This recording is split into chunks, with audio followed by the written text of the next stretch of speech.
Assalamualaikum warahmatullahi wabarakatuh. Perkenalkan, nama saya Naura Zidane Ramadan dari kelas IRTA kelompok 10, dan di sini saya akan menjelaskan mengenai hormon pada organ reproduksi ternak ruminansia jantan dan betina.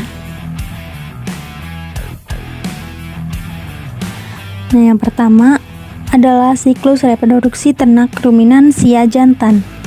Siklus reproduksi ternak ruminansia jantan dimulai ketika ternak jantan tersebut memperoleh rangsang oleh inderanya berupa pendengaran, penciuman, juga perabaan. Rangsang tersebut akan diterima hipotalamus yang kemudian mensekresikan gonadotropin releasing hormone atau yang biasa kita kenal dengan istilah GnRH, yang kemudian akan dilanjutkan menuju hipofisa. Kemudian oleh hipofisa akan dilanjutkan lagi menuju adenohipofisa untuk mensekresikan hormon LH dan hormon FSH. Hormon LH akan menstimulus sel Leydig untuk menghasilkan hormon testosteron yang mana berfungsi untuk menghasilkan seks sekunder juga libido. Selain itu, testosteron juga akan membantu proses spermatogenesis. Sedangkan pada hormon FSH ini akan menstimulus sel Sertoli juga tubulus seminiferus. Pada sel Sertoli akan menghasilkan nutrisi untuk sperma pada saat proses spermatogenesis, sedangkan pada tubulus seminiferus akan terjadi proses spermatogenesis atau produksi sperma.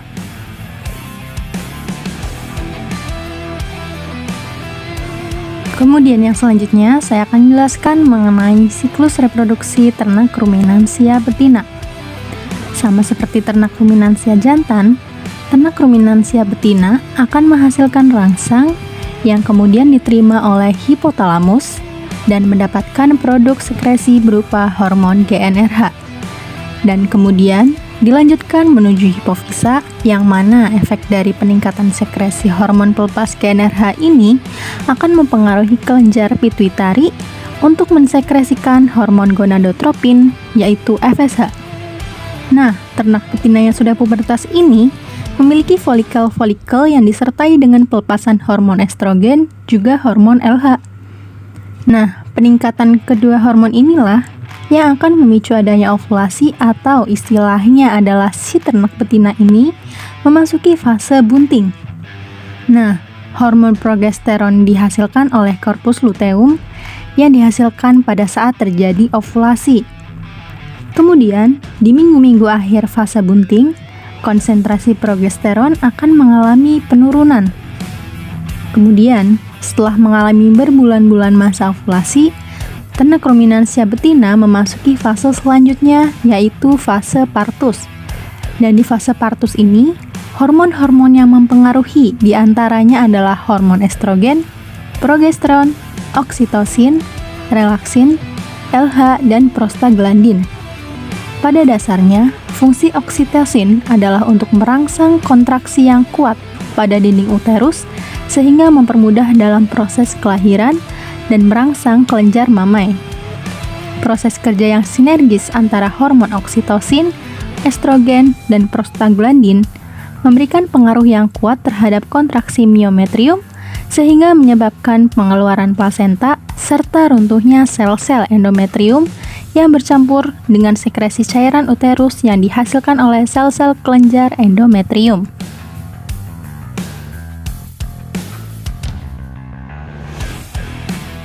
Halo teman-teman, nama saya Sabrang Sinawung Cahyo Pantuntun dari kelompok 10 Ilmu Reproduksi Ternak kelas A.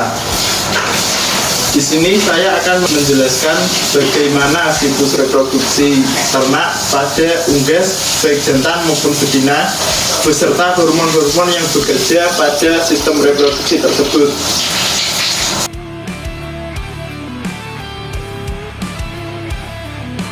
Baik, yang pertama saya akan menjelaskan tentang hormon reproduksi unggas jantan. Siklus reproduksi unggas jantan diawali dengan adanya rangsangan yang dapat berupa pendengaran, penciuman, penglihatan, dan perabaan. Rangsangan tersebut akan diterima oleh hipotalamus. Hipotalamus yang kemudian akan mensekresikan hormon GnRH yang akan merangsang hipofisa dan diteruskan ke adenohipofisa. Adenohipofisa selanjutnya akan mensekresikan follicle stimulating hormone dan luteinizing hormone.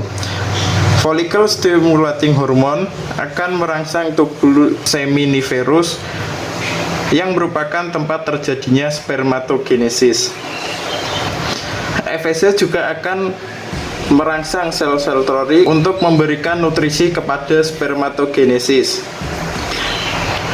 Lalu, dari manakah berasalnya spermatozoa? Nah, spermatozoa berasal dari adanya luteinizing hormone yang disekresikan oleh adenohipofisa. Luteinizing hormone inilah yang akan merangsang sel Leydig untuk memproduksi hormon testosteron. Hormon testosteron ini yang diperlukan nantinya untuk pembelahan sel-sel germinal untuk pembentukan dari spermatozoa. Nah, spermatozoa tersebut dibentuk dari pembelahan meiosis untuk membentuk spermatosit sekunder yang kemudian akan diberikan kepada tubulus seminiferus yang merupakan tempat pembentukan spermatogenesis.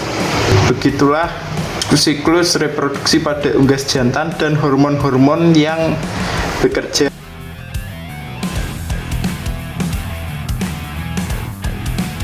Nah, selanjutnya kita akan membahas mengenai siklus reproduksi dari unggas betina. Sama seperti pembahasan sebelumnya mengenai siklus reproduksi pada unggas jantan, reproduksi pada unggas betina juga diawali dengan adanya rangsangan yang diterima oleh hipotalamus. Hipotalamus ini akan mensekresikan hormon GnRH yang kemudian merangsang hipofisa untuk memproduksi adenohipofisa dan neurohipofisa. Adenohipofisa ini akan mensekresikan luteinizing hormone, leukotropic hormone, dan follicle stimulating hormone.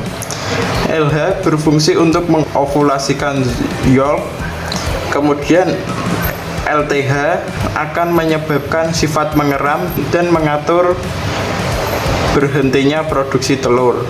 Sedangkan follicle stimulating hormone akan menstimulasi ovarium untuk memproduksi hormon estrogen dan progesteron.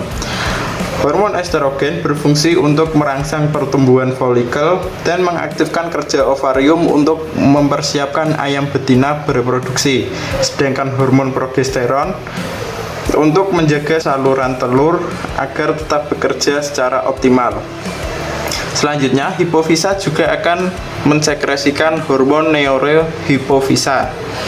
Hormon neurohipofisa akan mengeluarkan oksitoksin yang tugasnya untuk pengeluaran telur dengan cara menstimulasi kontraksi dari oviduk untuk menggerakkan telur keluar dari oviduk. Nah, jadi begitulah siklus reproduksi unggas betina dan hormon-hormon yang bekerja.